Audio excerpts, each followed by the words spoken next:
adentrarnos en la historia del periodismo revolucionario de las Fuerzas Armadas, es necesario conocer los precedentes para este hecho tan importante en la historia del periodismo peruano. En la década de los 70, el Perú sufrió una de las más grandes dictaduras conocidas en Latinoamérica. El general Juan Velasco Alvarado dio un golpe de estado al entonces gobierno democrático del expresidente Fernando Belaúnde Terry. El motivo para perpetrar este golpe de estado fue el escándalo que hubo con la empresa petrolera International Petroleum Company, por la ya conocida Página 11. Fue llamada así porque fue precisamente la página que faltaba en el contrato de precios de petróleo crudo entre la estatal Empresa Fiscal de Petróleo y la International Petroleum Company.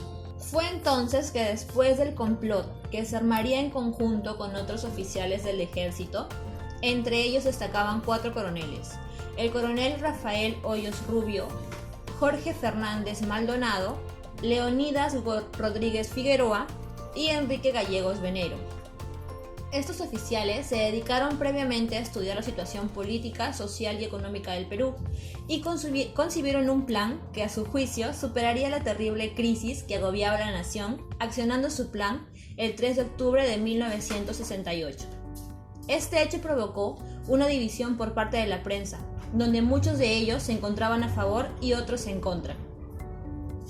El 30 de diciembre de 1969 se crea el Estatuto de la Prensa, que consistía en: se permitía la censura previa a guerra exterior, se consideraban solo publicaciones legales a las que consignaban su razón social, dirección, nombre y apellido del director. Se reglamentó el ejercicio, control y dirección administrativa de los medios de comunicación, exclusivamente para peruanos más no para extranjeros. Es decir, que solo los peruanos de nacimiento y residentes tenían la capacidad de tener un medio periodístico, lo que iba en contra de los broadcasters, dueños de medios de comunicación que tenían socios extranjeros. No se permitían formatos extranjeros en los medios de comunicación, ya que ello era contraproducente con el efecto de arraigo a las costumbres y el orgullo de ser peruanos. Se dispuso una ley que normaba que la radio y la televisión debía transmitir un 60% del contenido informativo nacional y también que la programación después de las 9 de la noche debía de ser apta para todos. El 2 de febrero de 1970 se crea la Ley 18.1339, conocida como la Ley del Periodista. El 4 de marzo del mismo año, el gobierno ordena la expropiación de los diarios Expreso y Extra, de propiedad de Manuel Ulloa, los cuales eran principales opositores del actual gobierno de Velasco, mostrándose en sus líneas editoriales con apelativos ofensivos, lo cual le valió la censura junto con la radioemisora Radio Noticias. Asimismo, el gobierno dispuso el 14 de diciembre la Ley de Radio y Televisión, que favorecía al gobierno con el 51% de las acciones de las cadenas nacionales. En 1971 se crea la Ley de Telecomunicaciones, que consistía en el control y administración de las cadenas informativas por medio de la Oficina Central de Información, OSI, que fue creado por el gobierno militar.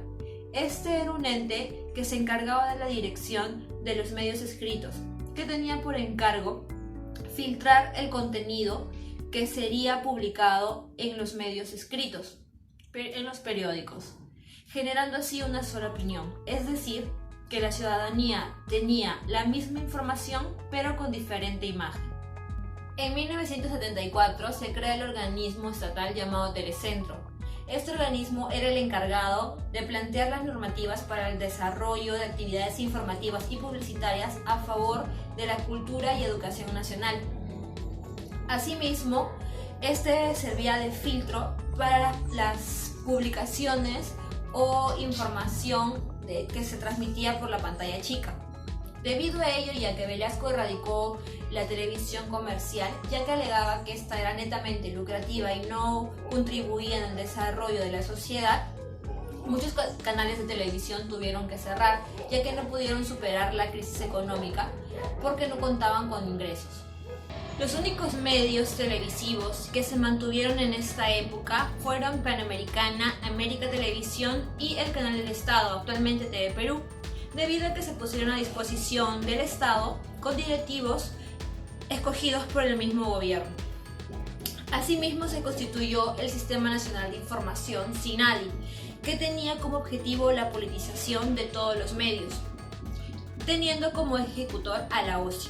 Además, estos sucesos fueron caracterizados por la evidente restricción de la libertad de prensa. Asimismo, el 28 de julio de 1974, con ocasión del 153 aniversario de la Independencia Nacional del Perú, se dio a conocer el Plan Inca, el cual debía conseguir en un plazo no mayor a 20 años la integración de la sociedad, su distribución en todo el espacio económico y que el ingreso per cápita no sea menor del actual. Estos objetivos debían alcanzarse en un plano netamente peruano. Por lo tanto, el gobierno dio a conocer su identidad como ni capitalista ni marxista-leninista. Se puso en práctica la autogestión socialista y, como forma de gobierno, la democracia popular. Con respecto al periodismo, este plan consistía en adjudicar el control total de los medios de comunicación. Fue así que horas de la madrugada del 27 de julio de 1974, mediante el decreto de ley número 20-681, el gobierno de Velasco ordenó la confiscación de la prensa peruana. Los militares irrumpieron en las redacciones de los diarios El Comercio, La Prensa, Última Hora y Ojo. Estos fueron clausurados y se deportaron a sus editores y principales periodistas. Luego de haber expropiado todos los diarios mencionados, el gobierno los entregó a sectores organizados de la población. Esta medida buscaba que los diarios apuntaran al servicio social, pero lejos de hacer eso, lo empleó en su llamada revolución. Sin embargo, este hecho sería el detonante para su salida del gobierno. A pesar de toda la dictadura y el mal momento que pasaba el periodismo peruano, la postura y la expropiación de los medios no llegaron a prosperar, ya que las organizaciones creadas por el gobierno con el fin de nacionalizar, politizar y censurar a los medios de comunicación, pese a sus esfuerzos, fueron insuficientes para controlar completamente la información, ya que los medios empezaban a cortar la verdad, cumpliendo con su deber a la sociedad. Si bien es cierto, esta rebelión no contó con todos los medios expropiados, sin embargo, este grupo logró demostrar que ni la implantación de leyes podría reprimir a la población.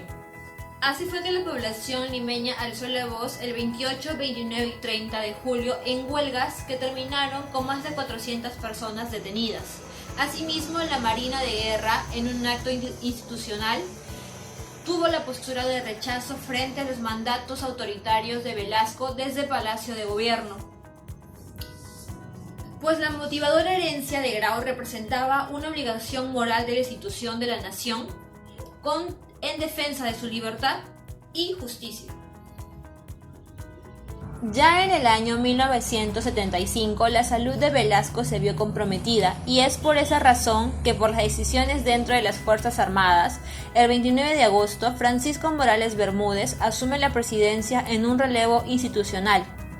Morales Bermúdez convocó a una asamblea constituyente, la cual debía fijar las elecciones para 1980. De esta manera, el decenio militar alcanzó su fin con las nuevas elecciones, el regreso a la libertad de prensa, los partidos democráticos y una nueva constitución que buscaría un rumbo diferente para el Perú. Han transcurrido 45 años desde el gobierno de Juan Velasco Alvarado. El periodismo peruano sufrió una de sus más desastrosas épocas. La libertad de expresión fue pisoteada por un gobierno opresor que vio en los medios de comunicación un asiduo enemigo.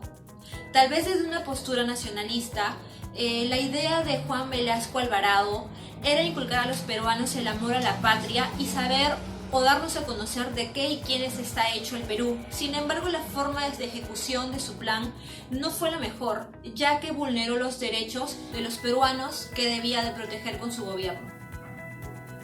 Sin embargo, ¿qué tan lejos estamos en la actualidad de la opresión de los medios? Tal vez no contemplemos medidas ni acciones militaristas, pero sí podemos darnos cuenta del manejo actual de los medios de comunicación, en los que muchas veces, por no decir siempre, sentimos la presencia política. Ya es hora de una nueva revolución en la que periodistas y medios de comunicación podamos tener la libertad de prensa que nos prometen las leyes.